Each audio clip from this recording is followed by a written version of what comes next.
like to begin with a thought experiment. Imagine this. Musicians and an audience congregate for a concert, but not a traditional concert in which there's an audience there, a band on stage, and in a traditional venue.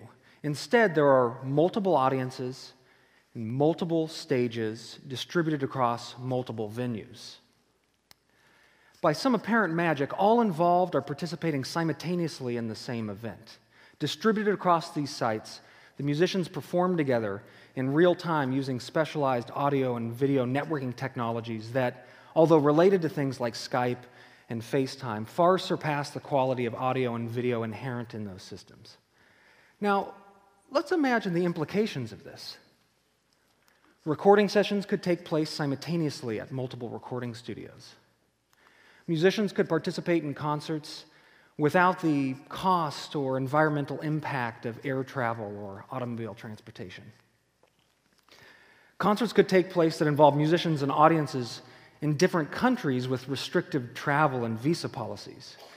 Incarcerated or institutionalized individuals could collaborate with musicians outside of the confines of their limited movements.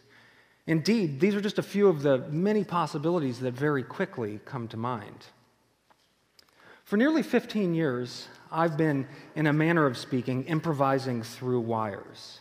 I've been involved in projects that feature performers at different sites connected by this networking technology. These are projects that bring to life our thought experiment. Indeed, I'm part of a growing international community of music makers eager to explore the frontiers of what goes by several different names: telematic music, networked music, distributed performance, or just net music.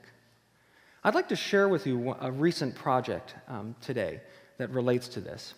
Last April, I served as the local coordinator for and performed in Virtual Tour 2013, a 3-day event that paired an ensemble of composer-improvisers in La Jolla, California, with 3 other distant ensembles. For the La Jolla musicians, it was a tour of sorts, but a tour in which they remained in the same place each day, while the location of their collaborators changed. The Amherst location featured myself, Hampshire College professor Marty Ehrlich, and local percussionist Bob Weiner performing in Buckley Recital Hall here at Amherst College. And we were performing together with flutist Nicole Mitchell, trombonist Michael Desson, pianist Myra Melford, and bassist Mark Dresser, who were at the University of California in San Diego. We debuted 5 compositions written specifically for the event, all of which relied heavily on improvisation, an aspect of the project that I'll return to in a while. Now I'd like to share with you a short video excerpt from the concert, which will illuminate some of the issues I'm about to speak about.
So here we are, a distributed ensemble performing in real time together. traversing some 3,000 miles between our two locations. The vantage of the video is from the view of the audience in Buckley Recital Hall. We see Bob and Marty and me live and in the flesh on the stage, surrounded by projected images of our California collaborators in real time, almost as if they're physically present on stage with us. So how exactly did we do this? Well, here's the technical setup. And today I'll focus just on the audio. The audio networking was accomplished using open source freeware called Jacktrip. And Jacktrip enables multi-channel, full-quality, uncompressed audio networking between two or more locations on the internet. The story of the creation of Jacktrip is worth retelling here. In the year 2000, Stanford University professor Chris Chafe and a small team of researchers were awarded an NSF grant to develop new audio technologies for the internet. This grant established the SoundWire Research Group, which stands for Sound Waves on the Internet from Real-Time Echoes, housed at Stanford's Center for Computer Research in Music and Acoustics. In the project, they discovered this really interesting phenomenon. They took sounds and sent them from one location to another location on the internet, and then sent those sounds back so that it created an echo between the two locations. And this echo then generated a kind of feedback loop, which had a frequency to it. And it turns out that the frequency of that feedback loop was determined by the physical distance between the two network nodes. So the further away the two network nodes, the lower the frequency of the feedback. The closer, the higher the frequency of the feedback. And this was due to latency. And latency is a kind of time delay inherent in all networked communication. The further the distance that a sound had to travel, the longer it would take to get there. And if you can imagine the sounds going back and forth, the longer it takes, the slower the oscillation of the pitch and the frequency itself, the lower the frequency will be. Now, early in the project, they decided to develop networking software to enable this sending and networking of the audio. This is how Jacktrip was created. The name of Jacktrip is a contraction of the word Jack, which is a name of an audio connection toolkit, a kind of software developer's toolkit that they used, and Triple, a reference to the three-site synchronous concert in which they unveiled the software. Now, for our event, we used Jacktrip to send 5 channels of uncompressed, full-quality 48K audio in both directions, 10 channels in total. Each channel contained a submix of various instrument and microphone inputs so that all of the musicians and all their sounds of the distributed ensemble were heard in both locations. The audio was then routed to stage monitors or in-ear monitors in the case for Amherst so that the local performers could hear and interact with the sounds of the remote performers. The audio was also sent to main speakers and mixed together with the local performers so that the audiences at both locations would hear a kind of composite whole of the distributed ensemble, almost as if everybody performing was physically present in both locations. So now I'd like to pose a seemingly simple question with deeply theoretical implications. Did the concert sound the same at both locations? Well, for this I offer 2 answers, no and no. First, differences in the sound equipment configuration and in sound level choices and differences in the acoustic properties of each space ensure that no 2 performance spaces will sound the same, even if the basic audio being inputted into their speaker systems is identical. But the second answer to this question, the second no, is the one that has more theoretical implications, and this has to do with latency. As I mentioned earlier, latency is a time delay inherent in all network communication. Latency is the time it takes for data to traverse the length of fiber optic cables from one location to another. Theoretically, in a perfect world, the speed of this data flow would be the speed of light. After all, we're using fiber optic cables and they operate using light. Now, in more basic terms, what this means is that a sound generated in California would take something like 30 or 40 milliseconds to reach Amherst. And it turns out that 50 milliseconds acts as a special kind of threshold at which Musical performers feel like they can or cannot play in synchronous time together, as if you're in the same space. In other words, if there's more than 50 milliseconds of latency, most performers feel like they can't actually play in time with each other. Now, the aggregated total latency of our connection, of our audio connection, is something a little bit more complicated than simply the speed of light or fiber optic cables.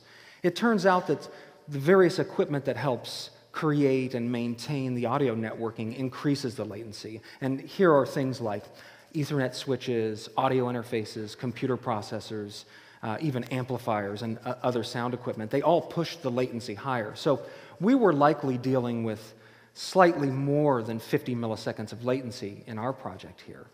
Now, put another way, what a local audience in Amherst, for example, hears is the sounds, the real-time sounds of the local performers being combined with the slightly latent sounds of the remote performers.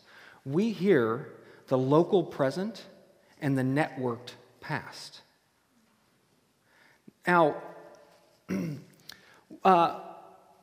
what this does when we're performing is really quite interesting. The latency impacts the way it feels to perform together. And an anecdote from our project can help explain this. So early in the project, we were interested in seeing if we could actually play in time together across the audio network. And to experiment with this, we decided to try to play jazz standards together in time, tunes that require a regular beat between all of those making the music, and try to do this across the network. So during a performance of Body and Soul, the classic jazz tune, we discovered that we could indeed play in time together, except there were these interesting qualities to the beat, the way it felt. We simultaneously felt that the beat was being impacted by latency, by the sort of latency in the network, but yet at the same time, it felt like we had certain tools as improvisers in traditional co-located in the same room performance that could help mediate the impact of this latency. We could indeed play in time together, but we each individually had to decide where we were going to place our rhythms in relationship to the recurrent beat. There wasn't just one way to play in time together. We could each individually decide to place our rhythms slightly ahead of the beat, or slightly behind the beat, or anywhere in between. And when we finished playing, we started talking about this phenomenon, and we were surprised that we were sort of feeling the same thing. And we started to refer to this as a kind of fat beat, as an expanded feeling of the beat that was a composite of real-time and latent sounds. Now, while this was largely the product of latency, we were also keenly aware that we experience these kinds of micro-timing issues when we perform together and improvise together in traditional in-person contexts. This is what Charles Kyle and Stephen Feld, in their 1994 book called Music Grooves, discovered when they examined classic bassist-drummer rhythm section combinations in the recorded history of jazz. It turns out that bassists and drummers like Paul Chambers and Philly Joe Jones of the classic 1950s Miles Davis Quintet rarely placed their rhythms together. This is in normal performance, in-person performance. They rarely placed their rhythms in the same place in relationship to the beat. It turns out that many bassists place their rhythms slightly behind the beat, and many drummers place their rhythms slightly ahead of the beat. And it's these participatory discrepancies, in the words of Kyle and Feld, that give the music a certain compelling feel and character. It's what makes the music groove. Now, we were experiencing this as a product of the latency in our project, but at the same time, we were noticing that the tools we had from traditional co-located performance could help us mediate this. We had to decide where we were going to place our rhythms in relationship to this kind of fattened, telematic beat. And I believe that it's our experiences as improvisers that prepare us for this kind of situation, for mediating this latency. So what then exactly is this activity we call improvisation? Well, for some, improvisation is a kind of extemporaneous creation. It's creating something in the exact moment of delivery, of performance. For others, it's also something that's devoid of pre-planned structure, something that's just sort of made up on the spot. Now, for me, this second part of the definition doesn't really hold up when measured against the use of improvisation in various traditions around the world. And I'm thinking of jazz and rock music, but also North Indian classical music, Persian classical music, and many others. In these traditions, context and historical performance practices determine the kinds of decisions that improvisers are likely to make. Now, for me, improvisation is wholly contextual. It's a form of in-the-moment, real-time critical thinking, decision-making that takes place in specific musical contexts. It isn't random, and you can indeed play the wrong note. But landing on the wrong note, as my friend A.J. Hebel argues, can have profound social and political implications. Playing dissonantly raises questions. Now, while I'm a saxophonist and a composer, and I certainly like to think about the mechanics of music, pitches, rhythms, and forms, and things like that, I nevertheless increasingly find myself preferring to think about improvisation in more abstract, sociolinguistic ways. And from this perspective, improvisation can be seen as a kind of interaction, or as a form of listening, or as a form of co-creation, or as social activity, or maybe even more fundamentally, as a form of knowledge production aimed at making sense of our embodied and imagined relationships to one another and to the world.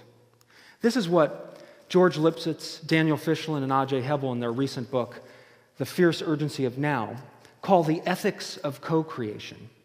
Improvisation helps us imagine the kinds of communities and the kinds of relationships to one another that promise a better, more engaged future based on full enfranchisement, listening to one another, interacting with one another, and working together. So, in conclusion, I pose two questions. First, what does it mean to be an improviser dedicated to making interactive music across the latent network? What does it mean to connect with another human being or groups of human beings through fiber optic cables, audio interfaces, computer processors, Internet 2, and institutionally mediated access to virtuality?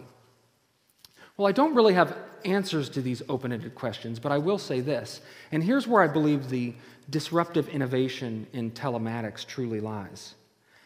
Telematics tell us more about our embodied, in-the-flesh experiences as human beings, as for our need for true connection to one another, for empathy in an incessantly globalizing modern world, rather than being some kind of projection into a science fiction future of disembodiment and virtual reality. While what I've presented here gives only a brief glimpse into the practices and possibilities of telematics, there's much more that can be said. The breadth and enormous volume of aesthetic approaches being developed right now defy any simple summary. Nevertheless, two conclusions can be drawn from my experiences. First, telematics tells us more, illuminates what it means to be a physically embodied, socially situated artist. And because of an express focus on interactivity, listening, and co-creation, I believe that improvisers are uniquely positioned to advance the possibilities offered in telematics. Thank you.